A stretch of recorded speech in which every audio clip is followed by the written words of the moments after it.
Sir ఇప్పుడు రాష్ట్ర వ్యాప్తంగా ఒక పెద్ద చర్చ జరుగుతుంది సార్. అంటే మీరైతేనే నాకు కరెక్ట్ గా ఆన్సర్ వస్తుంది మీ దగ్గర నుంచి అనేసి మీతో ఈ రోజు ఇంటర్వ్యూ సెట్ చేయడం జరిగింది. సో మొదటిగా సార్ వైసీపీ కాపుల పక్కన టీడీపీకి సంబంధించో జనసేనకు సంబంధించిన కాపులో కూర్చోకూడదా అనేది ఒక పెద్ద ప్రశ్న. సార్ ఏం చెప్తారు దీనిపైన? అసలు ఇది ఒక పెద్ద రచ్చ జరుగుతుంది స్టేట్ వ్యాప్తంగా. అంటే ఈ ప్రభుత్వం ఏర్పడి దగ్గర నుంచి కూడా కూటమిలో ఉన్న పార్టీలు ఉమ్, ఈ కాపు కులాన్ని ఐసోలేట్ చేసే పనిలో ఉన్నారండి. ఓకే.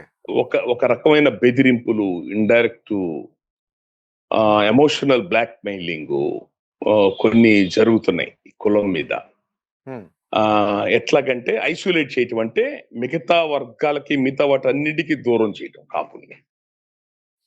ఎవరన్నా ప్రభుత్వం మీద పార్టీల మీద ఏదన్నా చెప్పాల్సిన విషయాలు, అయ్యా ఇది తప్పు ఇది ఒప్పు అని చెప్పినా ఉమ్, వాళ్ళని తీసుకెళ్లి వెంటనే వైసీపీ కోవర్టు, వైసీపీ ప్యాకేజీ, ఇట్లా నీచమైన ఎంత దిగజారిన పదాలైనా వాడటం, ఎమోషనల్ బ్లాక్మెయిల్ చేయటం, వీళ్ళు తయారు చేసుకున్న సోషల్ మీడియా అకౌంట్ల ద్వారా, ఫేక్ అకౌంట్స్ అండి, కాపుల పేరుతోనే ఫేక్ అకౌంట్స్. ఓకే. ఎంత నీచం అంటే చెప్తా నేనండి. ఆ. మా కాపుల దగ్గర నుంచి ఎంత నీచమో చెప్తా. నేను కాపులు సంబంధించింది ఈ 2 సంవత్సరాల్లో కాపు కార్పొరేషన్ సంబంధించి సంవత్సరం 3,000 కోట్లు ఇస్తాను చంద్రబాబు నాయుడు గారు స్వయంగా చెప్పారు. ఈ 2 ఏళ్లకు 6,000 కోట్లు అవుతుంది. ప్రభుత్వం దగ్గర డబ్బులు లేవంటున్నారు, లక్షల కోట్ల అప్పులు చేస్తున్నారు. ఏది ఆపుకోట్ల వాళ్ళు. ప్రభుత్వం దగ్గర డబ్బు లేదంటున్నారు, అయినా పర్వాలేదు, మీరు 6,000 కోట్లు ఇవ్వకపోతే 600 కోట్లు ఇవ్వండి అయ్యా, మాలో పేదవాళ్ళు కాపునేస్తాను, కాపు బ్యాంకు లోన్లను, ఇట్లాంటి చిన్న చిన్నవి ఉన్నాయి అందరికి, అవన్నీ ఆగిపోతున్నాయి, కొంచెం సహకరించండి అని చెప్పని నేను ఒక 2 వేదికల మీద నేను ఆ మాట అన్నానండి. ఓకే. అది ఎవరో ఫేస్బుక్ లో అప్లోడ్ చేస్తే కింద మా కాపుల పేరుతో నీచమైన కామెంట్లు. ఆ. ఏమయ్యా మీకు చంద్రబాబు నాయుడు వచ్చినప్పుడే గుర్తుకొస్తాయా, జగన్ ఉన్నప్పుడు గుర్తుకు రావా ఈ విషయాలు? కడుపుకు అన్నం తింటున్నారా, పెంట తింటున్నారా ఈ కాపులంతా? కాపులకు రావాల్సిన 6,000 కోట్లు 100 కోట్లు 50 కోట్లు ముష్టి పడేయండి. 2 ఏళ్లలో 10 రూపాయలు కూడా ఇవ్వలా. ఆ. మీ కుటుంబ ప్రభుత్వం కాపులకు అనుకూలం కదా, మేమేమడుతున్నాం? 6,000 కోట్లు రావాలా, 600 కోట్లు కాదు 200 కోట్లు.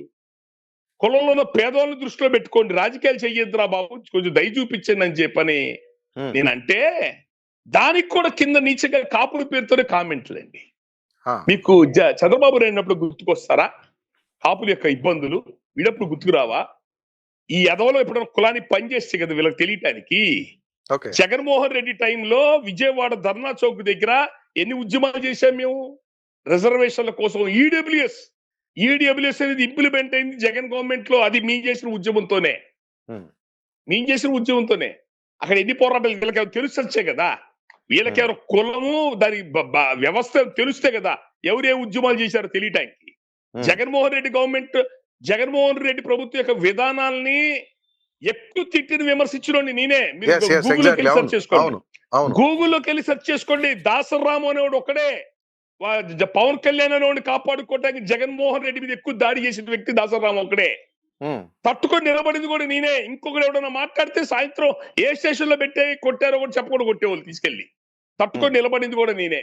అట్లాంటిది నన్ను కులం కాపు సంఘం కులానికి కొంచెం జాగ్రత్త చూడండి ఆయన చంద్రబాబు నాయుడు అంటే కాపుల పేరుతో నీచమైన కామెంట్, ఉమ్, ఎగతాళిగా మమ్మల్ని వైసీపీకి అమ్ముడు పోయారు, వైసీపీ కోవట్లని.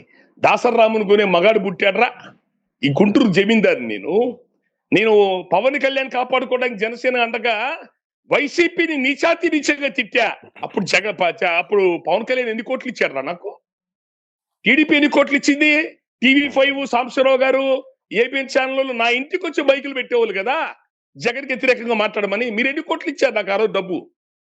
ఈ రోజు నా కాపుల సమస్యల మీద మాట్లాడితేనో జనసేన పార్టీని పటిష్టం చేసుకోండి, పార్టీ గట్టిగా నడుపుకోండి అనగానే కోవట్లు అమ్ముడు పోయారు.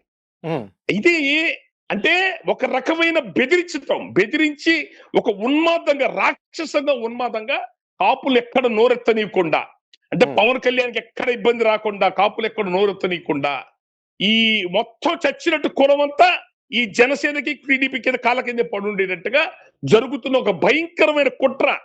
ఆ కుట్రలో భాగంగానే మొన్న జరిగిన కార్యక్రమానికి కూడా ఆ మీరు వాళ్ళతో కూర్చున్నారు, వీళ్ళతో కూర్చున్నారు. కులపరమైన కార్యక్రమాల్లో కూర్చునేది ఏంటంటే ఒక పెళ్లి పేరెంట్కి వెళ్తారు, పెళ్లిలో కూర్చుంటారు, కూర్చున్నంత మాత్రాన్ని మీరు వైసీపీతో కూర్చున్నారు, బీజేపీతో కూర్చున్నారు అవును. అంటారండి ఎవడన్నా? అవును. అంటారండి? ఉమ్. మనం అసలు మనుషులమేనా? అంటే మా కాపులు అన్నో వేరే కులాన్ని అనండి ఆ మాట. టీడీపీ పార్టీ వేరే కులాన్ని అనమని నా మాట అంటదే చూస్తా ధైర్యం ఉందేమో. ఓకే. గుంటూరులో నేను మాతో పాటు గుంటూరులో కాపు సంఘం పెద్దలందరం కలిసి పద్మనాభం గారికి రాష్ట్ర వ్యాప్తంగా ఆయన నివాళులు అర్పిస్తున్నాం. ఒకప్పుడు కలిసి పనిచేసాం ఆయనతో మేమంతా. రిజర్వేషన్ ఉద్యమాలు అన్నింటిలో నిలబడ్డాము. ఉమ్. ఆయన సంస్మరించుకుంటూ భారీ చాలా ఉమ్మడి గుంటూరు జిల్లా కేంద్రంగా పెద్ద సభ పెట్టాము. అన్ని నియోజకవర్గాల్లో ఉన్న కాపు సంఘం పెద్దల్ని పిలిచాము. ఉమ్. మళ్ళీ ఎవరు నుంచి అభ్యంతరం రాకూడదు అని అన్ని రాజకీయ పార్టీలు పిలిచాం.